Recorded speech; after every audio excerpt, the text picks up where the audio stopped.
Ул 8-нче сыйныфта укый, физкультура һәм информатика фәннәрен ярата. Яшы җиткәч десантурада хезмәт итәргә тели һәм программист белгечлеге алу турында хыяллана.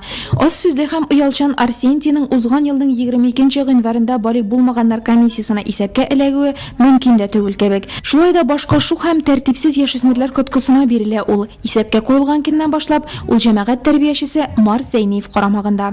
Он более общительный стал. Улымның аралашучанлыгы кешеләргә ышанычы артты. Башка шөгыльләр белән кызыксына башлады. Аның янында шундый остаз, укытучы һәм якын дус булуына мин бик шат.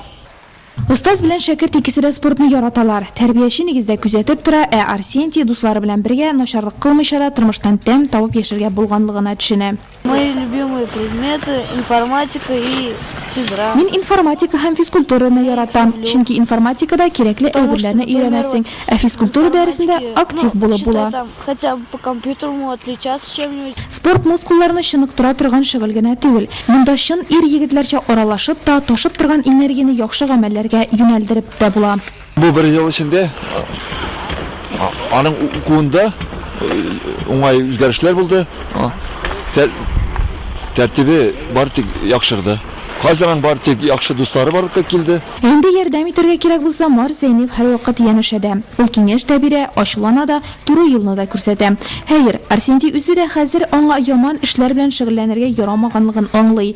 3нче сыйныфта укучы әнисе Саша өчен үрнәк абый буласы бар. Моннан тыш булачак десантчыга начар репутацияле булу килешми. Ә сентябрь аеннан башлап ул яхшы тәртибе өчен балик булмаганнар комиссиясе исәбеннән төшерелгән.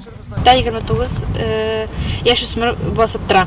Аларның һәрберсенә дә общественный воспитатель закреплять ителә решением комиссия белән. Алар ай саен үзләр комиссияга отчет сдавать итәләр һәм һәрбер комиссияда аларны заслушиваем отчетларын. Эшләрен шулай тикшереп торабыз. Исән-имин булып, үссен, үз теләгенә ирешсен. Киләчәктә егет кеше буларак армия сафларында хезмәт итсен, үзе шаткан һөнәрне алсын. Шын гражданин булып үссен. 22 ел дәвамында балик булмаганнар белән эшләгән Марс Зәйниев белми әйтмәс. Димәк, аның шәкертенең барысы да әйбәт булачак. Моя большая мечта – стать хорошим гражданином Российской Федерации.